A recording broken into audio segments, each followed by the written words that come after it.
10 साल से दिल्ली की जनता ने, देश की जनता ने नरेंद्र मोदी जी पर विश्वास किया है। उनके कामों के ऊपर, नरेंद्र मोदी जी की आवाज़ के ऊपर देश की जनता मुझ पर भी विश्वास करेगी। सर, अगर आप प्रत्याशी तो है ही और जीतते हैं तो क्या परिवर्तन होंगे, क्या रूपरेखा है? देखिए, परिवर्तन मोदी जी की सरकार ने 10 साल में इंफ्रास्ट्रक्चर की बात करें तो देश में बहुत ही ज़्यादा काम किया है। दिल्ली की सरकार की बहुत सारी कमियां हैं, जो दिल्ली की सरकार फेल हो रही है। उन सरकारों ने जो नहीं किया, दिल्ली की सरकार ने 15 साल कांग्रेस के और 9 साल इनके, जो काम दिल्ली सरकार के हिस्से के थे उन कामों को करवाने का प्रयास करेंगे। एक आखिरी सवाल, क्या संदेश देना चाहेंगे दिल्ली की जनता के लिए, क्या संदेश है? दिल्ली की जनता के लिए संदेश तो एक ही है, देश मोदी जी की गारंटी, और मोदी जी ने मेरे पर विश्वास व्यक्त किया है और उत्तर पश्चिम लोकसभा के निवासियों के बीच में मोदी की गारंटी को लेकर आ रहा हूँ। और ये मुझे मालूम है कि ये चुनाव बेशक मैं लड़ रहा हूँ, लेकिन पूरे देश के 140 करोड़ के मतदाता, निवासी जितने मतदाता हैं, मोदी जी को वोट कर रहे हैं। मोदी है तो मुमकिन है। संदेश तो साफ है, संदेश खाली में जो आपको पता ही है जी। तो ये है विपक्ष का संदेश। और कल जो वेस्ट बंगाल में हुआ, जिस तरह से नेशनल जो इन्वेस्टिगेटिंग एजेंसी NIA पे हमला बोला गया और पूरा विपक्ष इस तरह की भ्रष्टाचारियों पर के साथ है, गुंडाई के साथ है, संविधान को कमज़ोर करने वाली शक्तियों के साथ है, और एक तरफ मोदी जी हैं जो भारत को दुनिया की तीसरी आर्थिक शक्ति बनाने के लिए संकल्पबद्ध हैं। एक तरफ राम भक्त हैं तो एक तरफ वो लोग हैं जो राम के मंदिर का भी विरोध करते हैं। मोदी ना होते तो अयोध्या में राम मंदिर का निर्माण क्या संभव होता? आज धारा 370 हटी है। मैं पूछना चाहता हूँ उन तमाम विपक्ष के लोगों से जो उसका विरोध करते रहे कि धारा 370 हटेगी तो खून की नदियाँ बह जाएंगी। आज अगर जम्मू कश्मीर में अमन चैन आया है तो 370 हटने की वजह से आया है।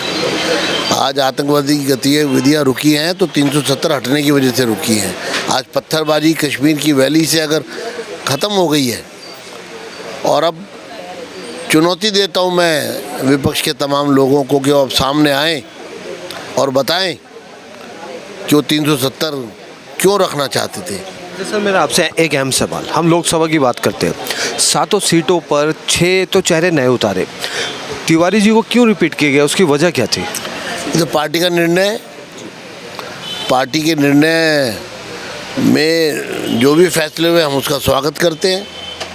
और तिवारी जी हमारे बहुत राष्ट्रीय स्तर के नेता हैं, उनकी ख्याति है और उन्होंने भारतीय जनता पार्टी के लिए पूरे देश में प्रचार किया है। तो मैं समझता हूँ कि पार्टी ने बहुत सोच समझ के सारे फैसले लिए हैं और अब तो गाड़ी बहुत आगे निकल गई है। एक और बात, अब विधानसभा का जब चुनाव होगा दिल्ली में लोकसभा का, उसके लिए क्या संदेश देना चाहिए अपनी विधानसभा के वासियों को?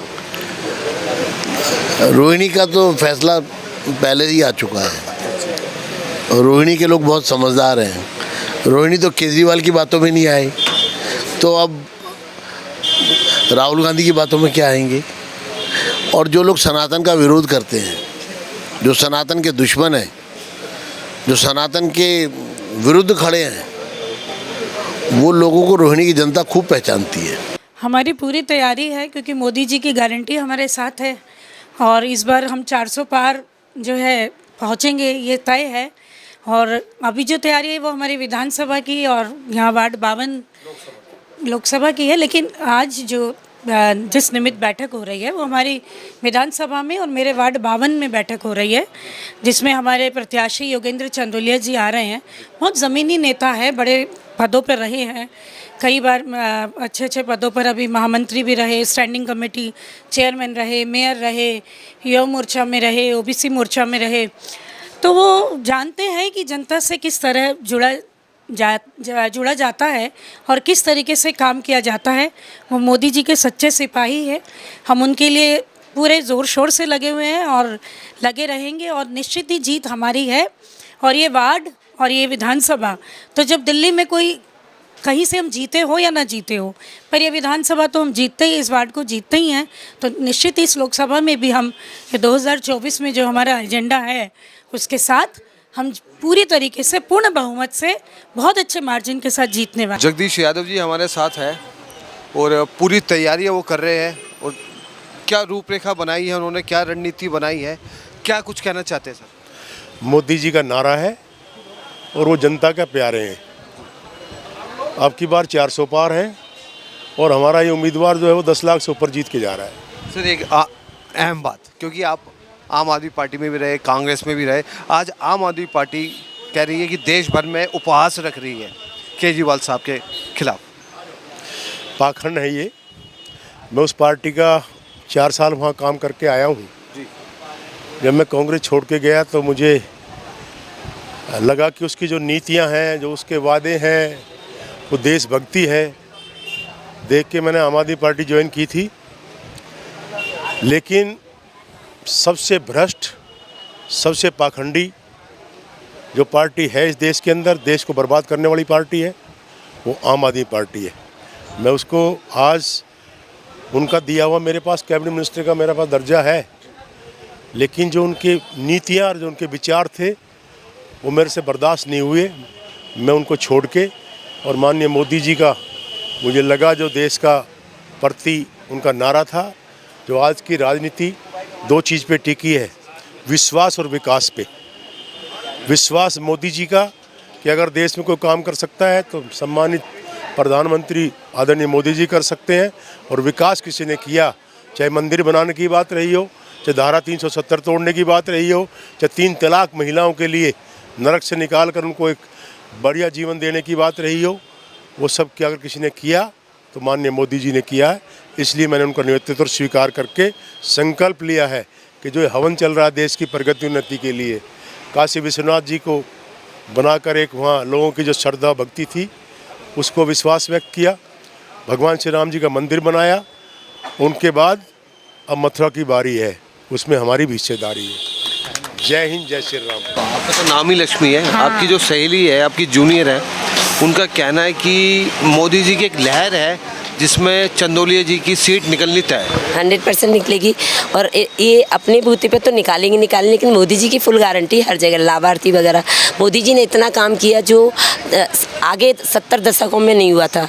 हर पार्टी वंशवाद, ऐसा कौन से 70 दशक में काम नहीं हुए थे वो बताइए। 370 हटाई, आर्टिकल 35 और राम मंदिर, और गरीबी हटाओ नहीं हटा पाए ना। ये कांग्रेस भी कहते रहे गरीबी हटाओ, लेकिन इन्होंने तो घर तक दे दिए गरीब। अब ये मानती है कि गरीबी खत्म हो चुकी है हमारे देश? नहीं, बिल्कुल गरीबी एकदम गड्ढा कहाँ से भर जाएगा। अभी तो 10 ही साल हुए, इस बार आने दो, सब कुछ होगा सही। जो काम कई सालों से नहीं हुए इस बार हो जाए। इस बार होंगे। वो 10 साल में क्यों नहीं? 10 साल में एक बात सुनो, एकदम तो कैंसर ठीक नहीं होता ना। वो तो कैंसर करके गए हैं जो पिछली पार्टियां, पूरा कैंसर कर दिया पूरे देश का, भारत का उन्होंने। अब 10 साल में इतने काम। लक्ष्मी जी का कहना है कि अब वो कार्य हो गए जो कई सालों में नहीं हुए, ऐसा लक्ष्मी जी का कहना है। चलिए कुछ और लोग बैठे उनसे भी चर्चा करते हैं। चलिए। मेरा नाम मुकुल शर्मा है। मुकुल शर्मा, योगेंद्र चंदौलिया जी लोकसभा प्रत्याशी है यहाँ से, और जनता आपको लगता है कि उनको इस बार सांसद चुनकर लोकसभा में लाएगी? 100% लाएगी। क्यों? क्योंकि सबसे पहली चीज़ जो है वो हमारे बीच से निकले हुए नेता हैं। एक अच्छा नेता जो होता है ना, वो यही होता है कि जो जनता को समझे। आज हमारे, आप मानते हैं कि भारतीय जनता पार्टी के योगेंद्र चंदौलिया जी एक अच्छा नेता है और जनता को वो समझ? बिल्कुल बिल्कुल, कोई मतलब डाउट ही नहीं है। मेरे योगेंद्र चंदौलिया जी से के साथ में, मैं आज से नहीं, मैं उनसे बहुत पुराना जानता हूँ उनको मैं। और सबसे बड़ी बात है कि वो एक एक कार्यकर्ता को ना बाय नेम पहचानते हैं। लेकिन दिल्ली की केजरीवाल मुख्यमंत्री साहब कहते हैं तानाशाही कर रहे हैं, अपनी मनमानियाँ कर रहे हैं। देखो, ऑपोजिशन का काम हमेशा होता है कि जो उनकी ऑपोजिशन होती है ना, उनको काटना। गठबंधन कहती है बेरोजगारी और महंगाई चरम सीमा पर। देखो, जब आप वो कर रहे हैं खाली भारत की राजनीति, भारतीय जनता पार्टी जो कर रही है राजनीति, वो कर रही है अंतर्राष्ट्रीय स्तर पर। आज आप ये देखो हर चीज़ में ना प्लस और माइनस होते हैं कभी भी। आज हमारे को ये माइनस है कि भाई वो कह रहे हैं और वो सबके लिए नहीं है। आज एक बार तुम अगर वो बोल रहे हैं कि तानाशाही है, महंगाई है, तो हमारी माननीय प्रधानमंत्री मोदी जी की इतनी सारी स्कीमें भी हैं जिसकी वजह से आज भारत देश में जो है हर एक गरीब से गरीब बंदा जो है। चलिए फिलहाल अभी हम लोकसभा की बात करते हैं, तो लोकसभा में आप मानते हैं कि अच्छे प्रत्याशी हैं, बढ़िया प्रत्याशी हैं और इस बार 400 पार करके ही रहेंगे। जनता का फैसला। बिल्कुल करेंगे, नहीं मैं आपको लिख के दे रहा हूँ, जनता का फैसला आज लिख के दे रहा हूँ। नौजवान युवक ने कहा कि 400 पार करेंगे, लिख कर देते हैं। एक साथी उनके साथ है, बड़े मुस्कुरा रहे हैं वो। आइए पूछते हो क्या कहना चाहते हैं, क्या नाम है? मेरा नाम सौरभ वर्मा है जी। मैं ये कहना चाहता हूँ कि जिस लेवल पे जैसे आपने मेरे भाई से पूछा कि आपको कैसा लग रहा है कि इंडिया अलायंस वाले कहते हैं कि ये चरम सीमा पे हर चीज़ है। अगर चरम सीमा पे महंगाई है और हम लोग उसको भर पा रहे हैं, इसका मतलब क्या है कि हम डेवलप हो रहे हैं। अगर डेवलपिंग कंट्री में चीज़ें नहीं होंगी, हमारा अगर हम लोग उस चीज़ को पे कर पा रहे हैं तभी तो वो चीज़ें महंगी हो रही हैं। सबका साथ सबका, बिल्कुल सबका साथ सबका विकास ज़रूरी है जी। और ऐड करूँगा कि युवा मोर्चा का, मैं युवा मोर्चा अध्यक्ष हूँ, ये मेरा भाई युवा मोर्चा उपाध्यक्ष है, और युवा मोर्चा का योगेंद्र चंदोलिया जी, हमारे माननीय प्रधानमंत्री नरेंद्र मोदी जी को फुल सपोर्ट है। चलिए थोड़ा सा आगे बढ़ते हैं, अब चलते हैं। ये तो युवा थे, कुछ बुजुर्ग और हमारे साथ बैठे, उनसे बात करेंगे। आरपी सिंह जी जो समाज सेवक है और उनको एक जिम्मेदारी मिली हुई है लोकसभा चुनाव को लेकर कि भारतीय जनता पार्टी को आगे बढ़ाना है और इस सीट को जितवाना है। आरपी सिंह जी, जनता योगेंद्र चंदोलिया जी को क्यों जीतेगी, क्यों उन्हें जीत का आश्वासन है यहाँ से, और जनता क्यों चुने उन्हें?